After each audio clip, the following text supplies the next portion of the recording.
¿Qué tal? Saludos. Continúo con la lectura del libro Marionética de Margaret Peters.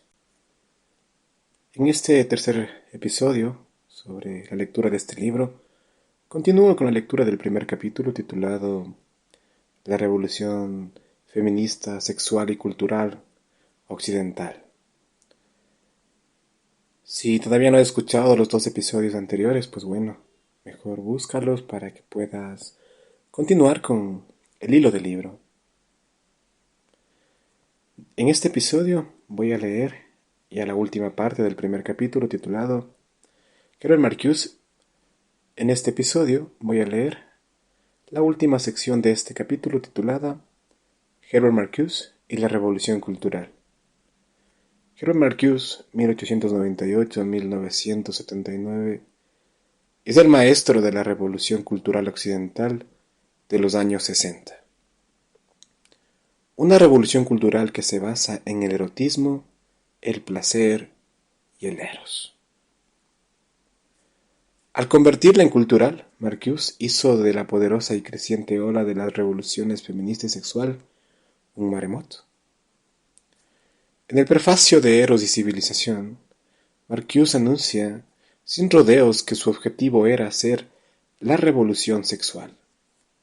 Al igual que Freud, 1856-1939, opinaba que la civilización era represiva, que debilitaba las pulsiones, civilizándolas.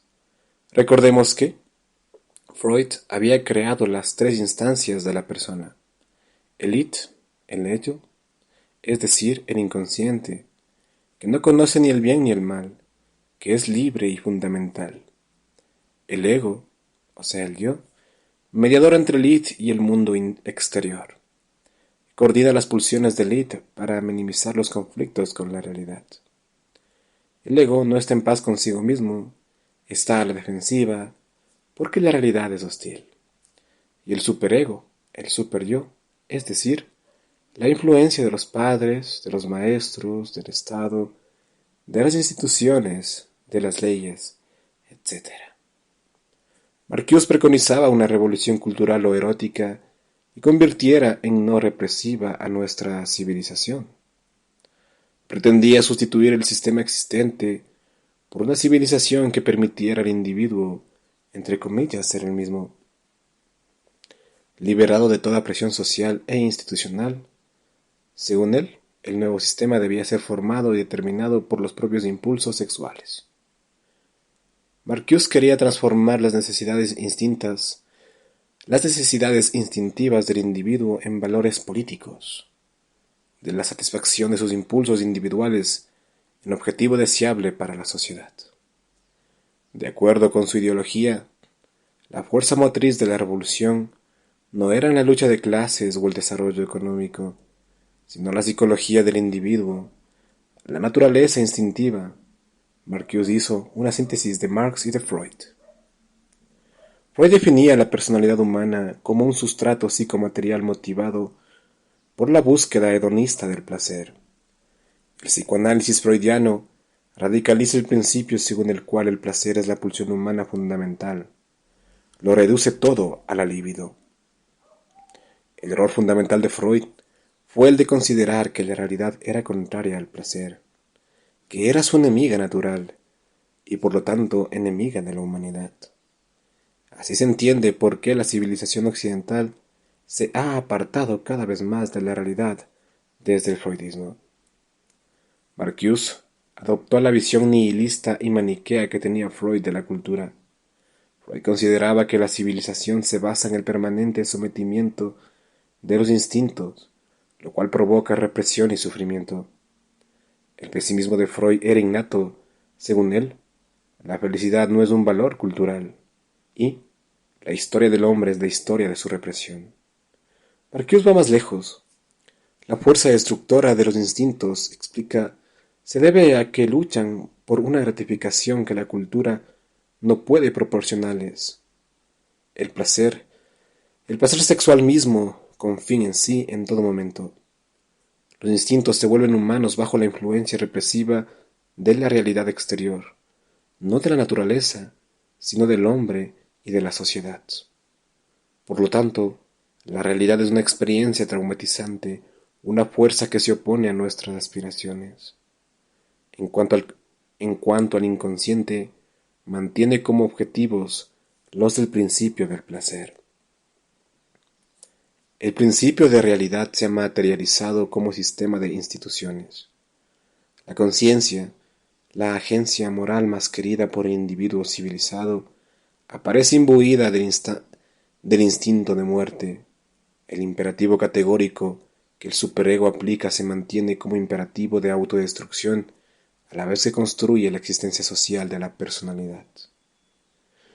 ¿Los beneficios que resultan de la civilización compensan el sufrimiento que ésta impone en los individuos? Pregunta. Marcuse contesta por la negativa. Tratará de formular una alternativa a la civilización represiva, objetivo que considera alcanzable. Marcuse define la libertad pura y sencillamente como ausencia de represión. Aquí una nota, ¿no?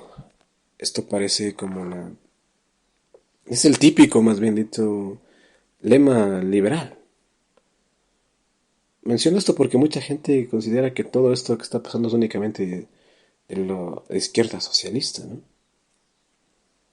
O sea, esta frase yo la he escuchado a los liberales, a los neoliberales. Bueno, continúo.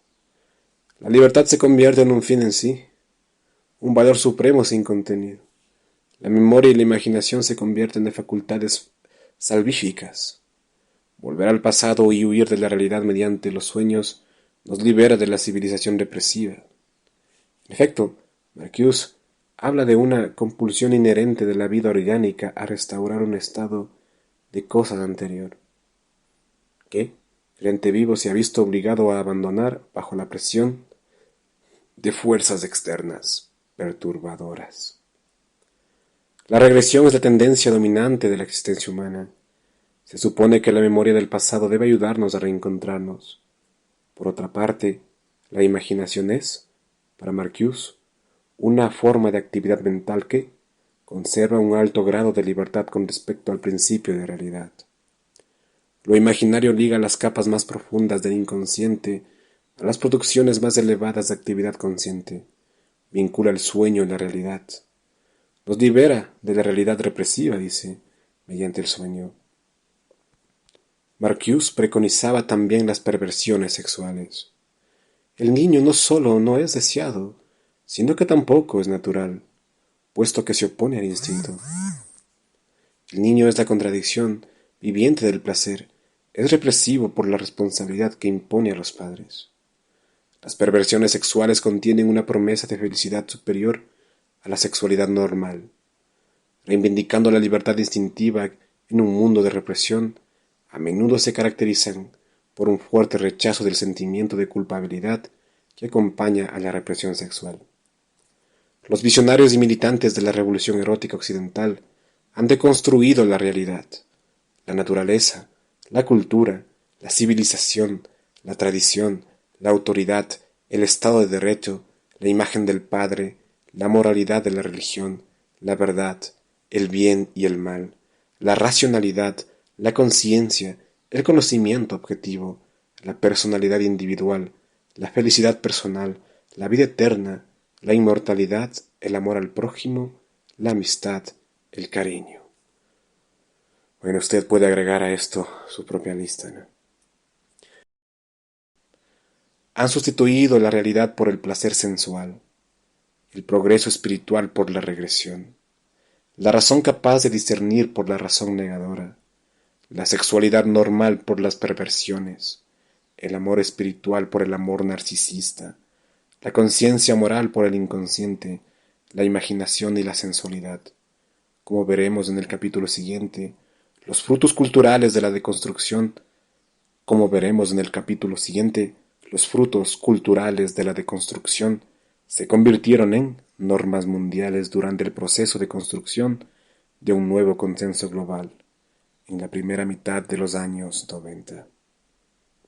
Y bueno, con esto estoy finalizando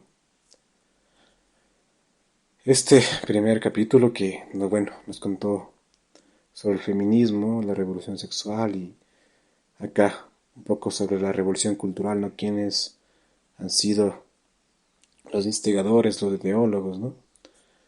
Le recomiendo que, como lo había dicho al principio, escuche los 2 episodios anteriores para que pueda complementar con este episodio. De repente, si a usted le gusta el rock, el grupo Megadeth ya hace más de 10 años escribía una canción, ¿no? Que se llama Washington is Next. Su líder, Dave Mustaine, tuvo de esas personas que cuando Dios tiene piedad de ti, pues te reconstruye. Y él escribe una canción en la que muestra más o menos las cosas que están pasando, ¿no? Habla de justamente cómo desde las escuelas se va a pervertir a los niños, ¿no? Así que bueno, por ahí le dejo el dato de esa canción, si le gusta este tipo de música. Lo cual es bueno porque en ese género también hay mucha basura, ¿no? Y encontrar a alguien que realmente desmonta el sistema que justamente en el trash, ¿no? Que en teoría es justo para hablar de la política o cantar de la política. Bueno, si te gustó este episodio, compártelo, suscríbete, dale me gusta. En la descripción tienes un enlace, puedes apoyar al canal. Sin nada más que decir, me voy a ir ya despidiendo. Hasta un próximo episodio.